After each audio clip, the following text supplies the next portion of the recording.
we are going to now dive into the Google tools that I made for you to use the 5 things that you thought about that you're going to use for the topics of your guided oral input for your 5 lessons. And then later we'll talk about, so don't worry now, about like the format that you're going to present them in. And synchronous or asynchronous, it's very similar. The format that you're going to use. It's just with the asynchronous, you're going to have to you're going to be doing basically the same things, but you're just going to have to think about like that the kids aren't going to be in front of you when they are watching the video, much like I'm doing right now for you. So I'm going to go to the Google Classroom.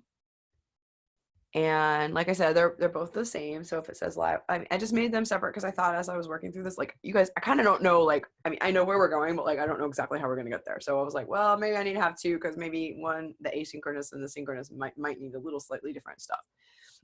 So if you're doing the asynchronous online classes, that's fine. It's going to look exactly the same. So if I come here, I just posted this and I go into this Google Drive. Almost time to go back on Facebook, but if I go into the Google Drive and let's imagine that I'm teaching German, and then it's like German templates, that's going to be where I find the lesson templates. These are just graphics. So like these explain the strategies, but I'm going to explain the strategies to you as I go through the templates. So if I go to these templates, this is what you need to do. If you want to set up a Google Classroom, I gave you these headers. So you can make your Google Classroom look cute. This is for Google Forms. The header has to be slightly different, like size. And then you've got form A, B, C, D, and E. If you look here, this is the links that will take you to like the Canva templates. So like if I say I want to use this template, then now you can do whatever you want. You can change it around, you can change the colors, you know, maybe you don't like my little books that I put here, you know, whatever, you can go to town. And if you teach another language, then you can just translate these into your language. Then here's the Google Forms used as a template for template A. And so you notice that here I told you 2 different strategies. So these are like the student response strategies. So let's just look at template A by its little lonesome. So template A is going to have a true and false section, and it's going to have a quick quiz. And then it has this response sheet. So let's just go to the response sheet and see what it looks like. Okay, I don't like the way this response sheet looks right now because it looks so huge. The reason that I have all these little symbols up here, or like abbreviations up here, is so I can keep it small so that I can do this. Like, I don't care what the timestamp is. In fact, I could go ahead and like, I usually do this, just like hide this column. So now I've got, and it's still not small enough. Now I've got everything arranged to where I can like easily see like, you know, that these students have done their work. I also can arrange it by period so that when my students are filling out the form, so like here's the form that goes with this response sheet. When they're filling out this form and they put their period, so I'd have like period 1, period 3, whatever, however I need to grade them. Then I can take this and like, so let's say I've got like, here's period 1 and here's period 2. Well, if you have it grouped by timestamp and you're teaching them synchronously, then they're all going to be grouped. It's going to be like everybody from period 1 and was like, oh, period 21. That would be hell. And then you're going to have all the people that were there for period 22. But you might be teaching asynchronously, in which case you might have like period 1 and then period 3 and then period 4 and then period 2 and then period 5 and then period 4 and period 4. And anyway, so you can come in here and like, let's say this is like Gigi and you know, Harold and whatever, all their last names and everything like that. So you can come in here and you can say insert, or you can say sort A to Z. So now you got all the ones. Well, I only put one in there, but then you got the 2s, you got the 3s, all the 4s are here together. And then what I like to do, this is why I like these at the top to be small, so that I can easily grab all of these kids. And then if I wanted to grade them easily and put them in ABC order, so like it's easy to put down in my grade book, that I can just do sheet 2. I can like paste these, I can like paste these guys in. So if they had like responses over here, right? Like I would be collecting all their responses. And then I could put them over here and like all the responses would be out here. So I could just easily grade those. But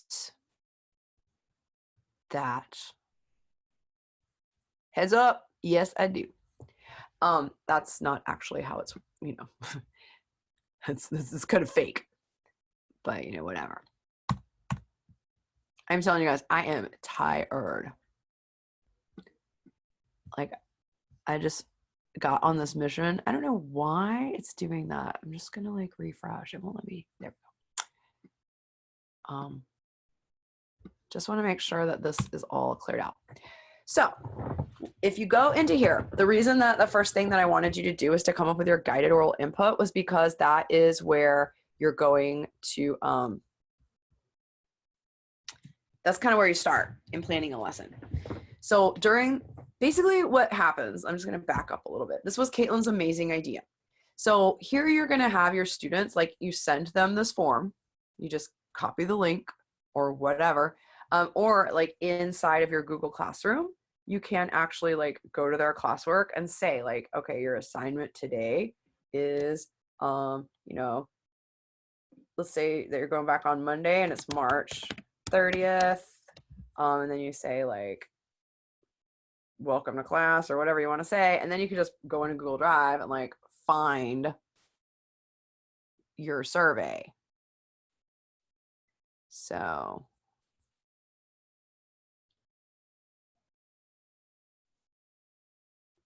but hang on. Actually, I'm not sure how this works. You might want to just put this in here. Oh, whoops, wrong thing.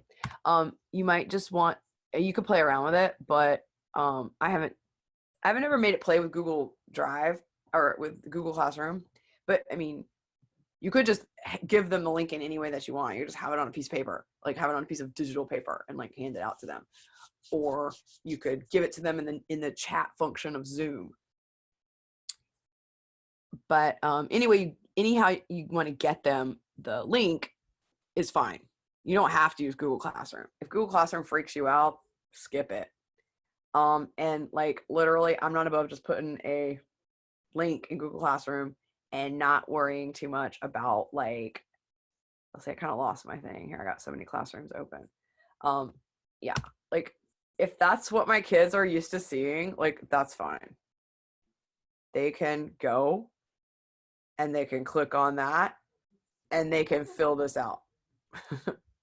So they would be doing this, and at the same time, they would need to have the video of the meeting open as well. So they would need to have like a split screen. So I would want for their screen to look something like this. Now I gotta share my screen in a different way now because I need for you guys to be able to see everything that's on there. So I would tell my kids, like, you want this over here, and then you want like to open up a new browser window. And over here, you want to have the link to the Zoom meeting. So you have to come up, I can't really tell you how to do this because you might have a learning management system that you're supposed to use. You could totally do it in the Google Classroom. You would just go to the Zoom and you would, that's a recording that I just made for the other folks. And you would, you can set a meeting. You don't have to do that. You can say, schedule a meeting right then. You can also set up your personal meeting room. So let's see. Where it says personal meeting ID, then that means if I say like, okay, I'm scheduling a meeting, it's called my webinar. my address is literally always going to be this. And it's like a phone number that, you know, I remember easily. So you could always have that, and just in your Google Classroom, you could, let's see, hang on. Oh, I think I must have deleted that step. So like in your Google Classroom, like in the stream, you could just plop this in there, right? Like, come and meet me. And then they know that they just go to that and it never changes. That's the easiest way to do it. That's what I would do. I would set up that personal meeting room. And I think let's see, account management. Where is it? Advanced.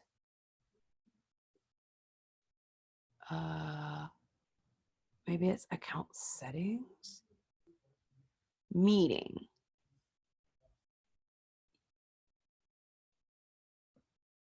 I wonder where you set it up. I set mine up so long ago. I mean, there's so many things that you can set up here, but I haven't ever really even thought about it that much. Let's see, account profile. I wonder, user management.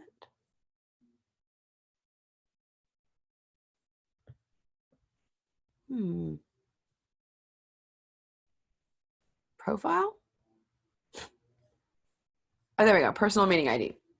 So you would go to your profile and set personal meeting ID. If you want to pause and get that set up right now, I would highly recommend it. And then it's like, you always have that. And the kids just know, I'm going to go and log on to that personal meeting ID. This is only for, you know, people that are doing like live events with their kids online. But it saves a lot of time because you don't have to keep generating links all the time.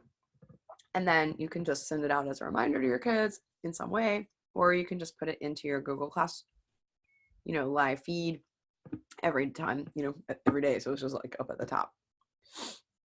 Okay, back to, so your kids would have like, over here, they'd be watching you on Zoom, and over here, they'd be filling out this form. Basically, they're gonna watch you and you're gonna tell them, go fill this out. And you can show your screen with your version of this and talk off of it. So Caitlin had this idea to have a Google form to collect their responses. Then I started playing around with it. I'm just gonna make this big again. So I started playing around with this form. See, this is why it's like so good, but I have so much going on today. I just can't afford to close my things.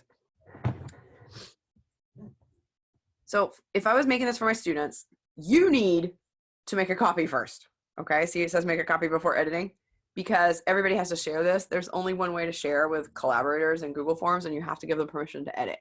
So you need to make a copy, and then you're just going to decide however you want to, you know, save that. So I would probably save it as, they don't need to know they don't need to know what form it is. They just need to know March 30th. And then I'm not going to put it there. I'm just going to put it in my drive, and then I'll delete it later. So that it's not like confusing people who are logging in for these series of videos. So now I've got this copy. It's called March 30th. I'm never going to change this at the top. All I'm going to do is change this to, you know, March 30th, whatever that is in German. This never has to change. This means, okay, this means it's required. You can take it off, but I definitely don't want anybody turning in this form without putting the period number on it. So I'm going to keep that. You're going to have to change this to whatever like categories you have for your classes. And then this never changes, their last name. This never changes. Then this check-in, I wouldn't change this either. You see down here, there is, oh, I learned something though. Yeah, I would change this if I were you. So see where it says add a caption? I decided that you should put the caption there, and then put here like, yay, I checked in. So that's something that occurred to me later. And it only has one choice, but that's fine. I mean, they are going to say, yay, I checked in, and then they're going to get a grade for like checking in. Now, this is the only thing, remember I told you like keeping things really simple. This is the only thing that I really would like recommend besides the thing for reading workshop that you like integrate into your meetings with your kids. So I'm just going to take you to this link and show you how it works. So this link shares your like this collaboration board with your kids. And I just put this here because it's a way for you to get feedback from your students like in real time and not have to wait for them to turn in their form, because you can't see all the responses for their form until they turn them in. Now, of course, you could also use the chat feature in Zoom, but this is another way for them to like collaborate. So they could come in here and also do this editing. So it's like, hey class, type your answers here. So I would be showing this on my, and I know this sounds confusing, okay? But you're gonna get the hang of it this weekend. And then if you do it every single day and you never change it, you're gonna have a sweet little routine and it's going to be very simple. If you ever feel like you're overwhelmed about technology, you just need to take a deep breath and think about the fact that technology was actually designed for people who are less intelligent than you. And that like the only thing that really gets in your way with technology and thinking that you're not great with technology is that like you kind of give up and you get stressed out. So like mastering your emotions and like breathing in deep and like letting it go and just like giving yourself a positive thought, like I can do this. This was made for idiots. And I have, you know, a college degree, or I have a master's degree even, or some of us even have more than that. So you just have to think to yourself, like, this is worth learning. This is going to simplify my life in the long run. That's the kind of thing I tell myself when I'm trying to learn something new, especially on the computer, because it can get a little stressful. So what I'm really trying to do for you is show you things that I think are going to be very, very valuable, so valuable that it's worth your time to learn them. And then you can use them every single day. What I would do is I would put a new picture here every day. So this picture I uploaded, I could upload a new picture and then we could have like a discussion. But I would keep the same exact, like, you could change it every day and have a new, you know, March 29th, March 30th, whatever.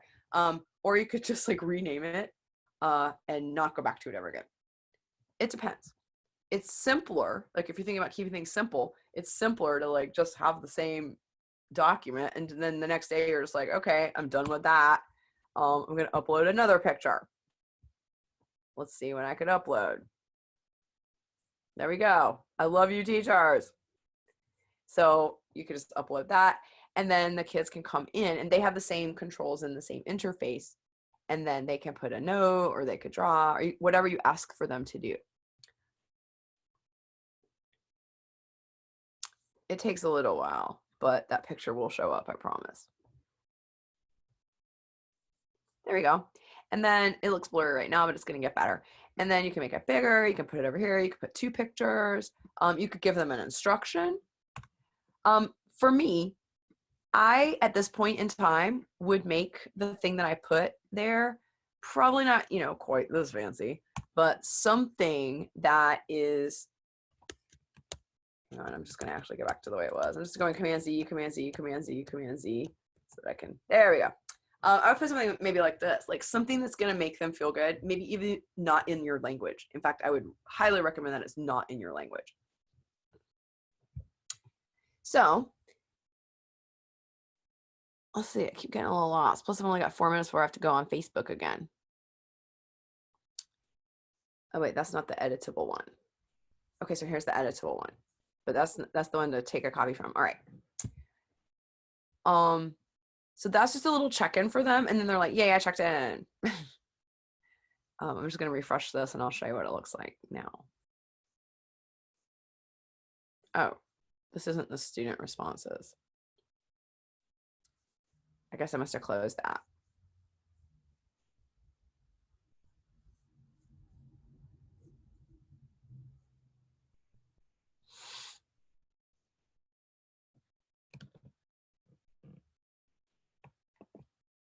if I just want to test something out like this, I usually just go Command in and hit a new thing.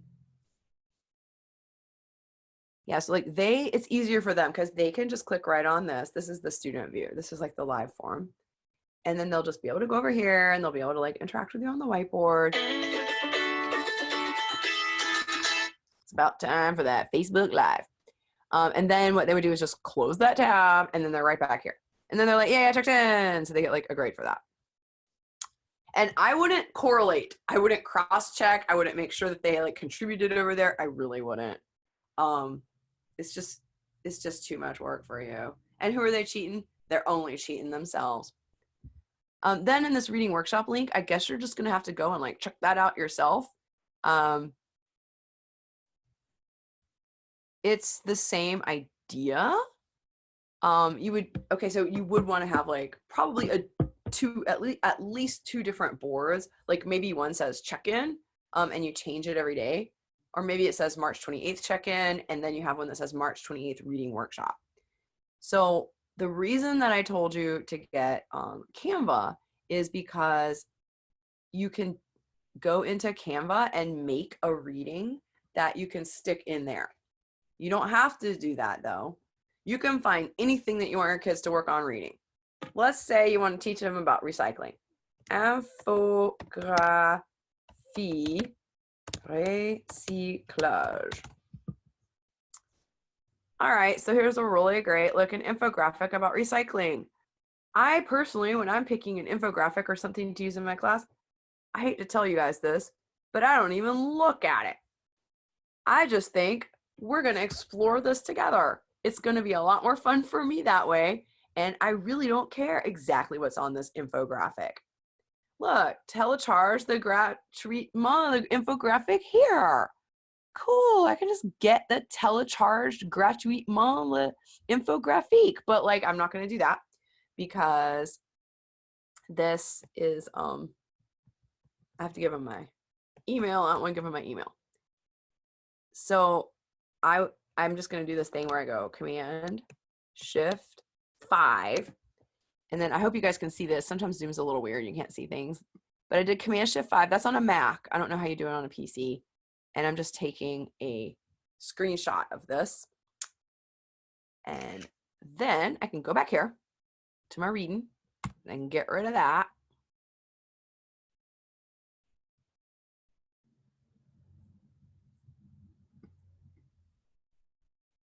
Oh, it's not letting me delete, I think, because I'm not signed in as I'm signed in as just a student. So like I can only do student things here, like put in my, note to my teacher and stuff like that. But I could take that infographic or even like a little bit of a text, like you can use part of a text if it's 10% or less, which means that like if you've got a 50-page novel, you can use 3 or 4 pages or 5 pages even out of it and take a picture, stick them on this Miro thing, discuss it, delete it, no big deal. Because you're not making anything like durable. Like it's like you're projecting it in front of your class, virtually. And so then you can have kids, you can tell them all kinds of things that they need to do. I will continue walking you through the rest of the document in a few minutes because I have to go do the Facebook Live and then I'll come back. But what you really want to be thinking about right now is you don't have to always do a reading workshop. You can delete these. Maybe like you want to assemble, like kind of have this like theme of like what you want to talk about and set up your Miro boards. And you might want to go and like download the Form A, Form B, Form C, Form D, Form E, and just populate the reading Miro board and the check-in Miro board. I just think that the check-in is really good, like for the affective aspect of what's going on right now. So you might have some like inspirational quotes. And then for the reading, like just think about projecting, like the shorter the better, okay? Because you can actually do some work with the reading. You can explain some things to them. You can like translate it for them. You can mark it up with the annotation tools on Zoom and show them like this word means that. It's okay to talk about a reading in English to your students. If you talk about the reading to your students in English, it's like ACTFL doesn't say 100%, they say 90%. So it's going to accelerate the amount of French that they're able to, or Spanish or whatever, that they're able to interact with when it is time to interact with it. And so it's a good investment of your time. It's a good investment of your time that you're putting into English, because you're accelerating their growth in French when they have French time. All right, thanks you guys, and I'll be back.